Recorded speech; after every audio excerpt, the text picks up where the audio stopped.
السلام علیکم ورحمۃ اللہ وبرکاتہ۔ اس وقت میں آپ کے سامنے سورہ طور کی آیت نمبر 44 سے لے کر 49 تک، یعنی فرام 44 اپ ٹو 49 ترجمہ لے کر حاضر ہوں، سماعت فرمائیے۔ اعوذ باللہ من الشیطان الرجیم، بسم اللہ الرحمن الرحیم۔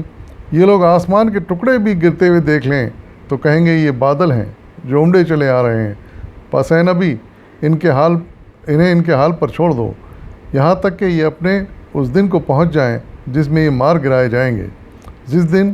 نہ ان کی اپنی کوئی چال ان کے کسی کام آئے گی، نہ کوئی ان کی مدد کو آئے گا، اور اس وقت کے آنے سے پہلے بھی ظالموں کے لیے ایک عذاب ہے، مگر ان میں سے اکثر جانتے نہیں ہیں۔ اے نبی، اپنے رب کا فیصلہ آنے تک صبر کرو، تم ہماری نگاہ میں ہو۔ تم جب اٹھو تو اپنے رب کے حمد کے ساتھ اس کی تسبیح کرو، رات کو بھی اس کی تسبیح کیا کرو، اور ستارے جب پلٹتے ہیں اس وقت بھی۔ صدق اللہ العظیم۔ ان آیت میں بھی پہلے تو اللہ تعالیٰ کفار و مشرکین کے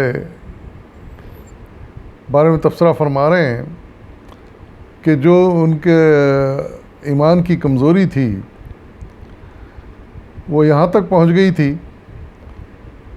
کہ اگر وہ اللہ تعالیٰ اشارہ فرما رہے ہیں کہ یہ لوگ آسمان کے ٹکڑے بھی اگر اللہ تعالیٰ ان کے اوپر گراتے اور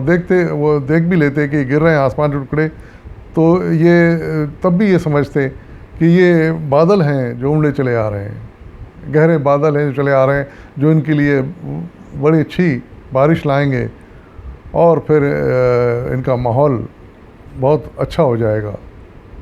نعمت برس جائے گی۔ تو اس طرح کی غلط فہمی مبتلا تھے، یعنی اتنے اپنے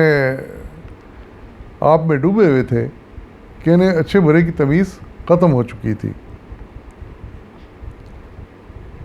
تو اس لیے اللہ تعالیٰ ارشاد فرما رہے ہیں صلی اللہ علیہ وسلم سے کہ انہیں ان کے حال پر چھوڑ دو، یعنی اب اس انتہا کو پہنچ گئے ہیں کہ کسی طرح بھی سدھریں گے نہیں۔ پچھلی آیت میں ہم نے دیکھا کہ کس طرح اللہ تعالیٰ نے ان سے سوال جواب کیے، اور لیکن ان کے پاس کسی بات کا بھی کوئی جواب نہیں تھا، اور اب یہاں بھی یہی ارشاد فرمایا جا رہا ہے کہ کسی بات کا ان کے پاس کوئی جواب نہیں ہے، اس لیے اور یہ ماننے والے بھی نہیں ہیں، اور تو انہیں ان کے حال پہ چھوڑ دو، اور ظاہر ہے کہ پھر ان کا انجام، برا انجام قریب ہے، اور اپنے برے انجام کو پہنچیں گے۔ پہلا انجام تو یہ کہ انہیں موت آ کے پکڑے گی،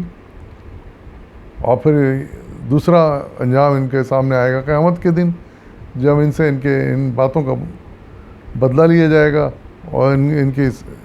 چال بازیوں کی ان کو سزائیں دی جائے گی۔ اور وہ وقت ایسا ہوگا جس دن ان کی کوئی چال ان کامیاب نہیں ہوگی، یعنی چالیں تو اسی دنیا میں ان کی دری کی دری رہ جائیں گی، کوئی چال ان کی کامیاب نہیں ہو سکے گی، اور قیامت کے دن تو پھر اس کے انہیں سزا ملے گی، اور وہ سزا جب ملے گی تو پھر کوئی ان کی مدد کو نہیں آئے گا، یہ ایک دوسرے کی مدد کو بھی نہیں آ سکیں گے۔ آج جس قدر ہی متحد ہیں اسلام کے خلاف، حضور صلی اللہ علیہ وسلم کے خلاف متحد ہو کے چالیں چل رہے ہیں، سازشیں کر رہے ہیں، یہ اس وقت ان کی مدد کو کوئی نہیں آئے گا، ہر ایک اپنی علیحدہ سزا بھگتے گا اپنے کیے کی۔ اور پھر ایک بات اور بڑی اہم ارشاد فرمائی جا رہی ہے کہ اس ظالموں کے لیے ایک عذاب اور ہے، مگر ان میں سے اکثر جانتے نہیں ہیں۔ اس وقت کے آنے سے پہلے انہیں ارشاد فرمایا کہ جا رہا ہے کہ قیامت کے آنے سے پہلے بھی اور موت کے آنے سے پہلے بھی ان کو سزائیں ملتی رہیں گی، مگر یہ پھر بھی سمجھیں گے نہیں، سدھریں گے نہیں، کہ ان کی گھٹی میں پڑا ہوا ہے برائیاں اور کفر و شرک، ان کی گھٹی میں پڑا ہوا ہے، سدھریں گے نہیں۔ اور حقیقت ہے کہ ہم دنیا میں دیکھتے ہیں کہ مشرک اور کافر لوگوں پر کوئی بھی اللہ تعالیٰ کا عذاب آ جاتا ہے تو کبھی وہ اللہ کو یاد نہیں کرتے، وہ یہ نہیں سمجھتے کہ یہ اللہ تعالیٰ کی طرف سے بھیجا ہوا کوئی عذاب ہے۔ مثلا کوئی بیماری آ جاتی ہے تو اس کی وجوہات تلاش کرتے ہیں، یہ بیماری کس وائرس کی وجہ سے آئی ہے اور کون سے بیکٹیریاز نے حملہ کر دیا۔ پھر اسی طرح زلزلے آتے ہیں تو وہ بھی اس کی سائنسی وجوہات تلاش کرتے رہ جاتے ہیں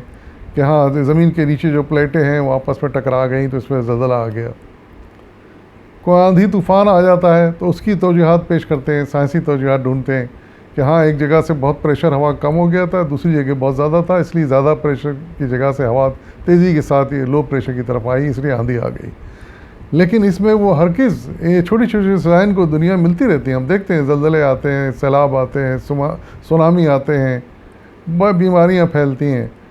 لیکن جو کفار مشرکین ہیں، اللہ کے منکر ہیں، وہ کبھی اللہ کی طرف راغب نہیں ہوتے،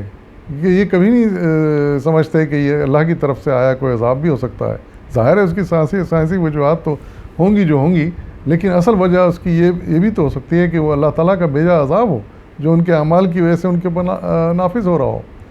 لیکن وہ اس انداز میں نہیں سوچتے۔ کفار مشرکین اس طرف نہیں جاتے، وہ یہ سائنسی وجوہات ڈھونڈتے رہ جاتے ہیں، اور اسی طرح ان کا اختتام ہو جاتا ہے، اور پھر وہ وقت آئے گا کہ قیامت آئے گی اور پھر وہ اللہ کے سامنے حاضر ہو جائیں گے۔ تو اسی لیے اللہ تعالیٰ فرما رہے ہیں کہ جب یہ اتنے بہکے ہوئے ہیں، اتنے بھٹکے ہوئے اپنی راہ سے، اور ساری کوششیں تم نے کر کے دیکھ لی ہیں، تو اب جو ہے نا تم صبر سے کام لو، ان کو ان کے حال پہ چھوڑ دو، اور جہاں تک ان کی سازشوں اور فتنہ اندازیوں کا تعلق ہے،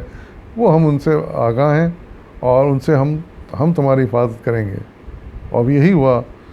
کہ اللہ تعالیٰ نے ہر سازش سے مسلمانوں کو محفوظ رکھا۔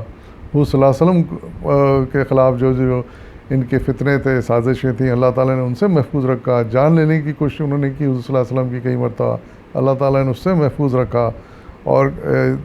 آخر میں ایک انتہائی شاندار کامیابی عطا فرمائی حضور کو اور ان کے ساتھیوں کو، کہ جس مکہ اور جس حرم کے خاطر وہ لڑ رہے تھے مسلمان، وہ حرم ان کا ہو گیا، اور اس وقت سے لے کے آج تک الحمدللہ مسلمانوں کا حرم ہے وہ، اور اس پہ مسلمان ہی اس کا انتظام چلاتے ہیں، اور وہی اس پر قابض ہیں، اور انشاءاللہ قیامت تک یہی صورتحال رہے گی۔ پھر آخر میں اللہ تعالیٰ صلی اللہ علیہ وسلم سے ارشاد فرما رہے ہیں، اور ان کو ارشاد فرمانے کا مطلب یہ ہے کہ ہمیں بھی اس کی تعمیل کرنی ہے۔ فرمایا جا رہا ہے کہ آپ اپنے رب کی ہم کے ساتھ تسبیح کرتے رہو، اللہ تعالیٰ کو یاد کرتے رہو،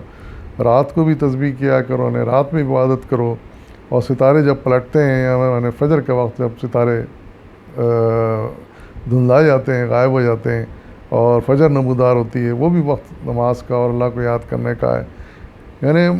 اس طرح مختلف حالات میں، اوقات میں جب بھی ممکن ہو، 5 وقت تو بہرحال فرض ہے،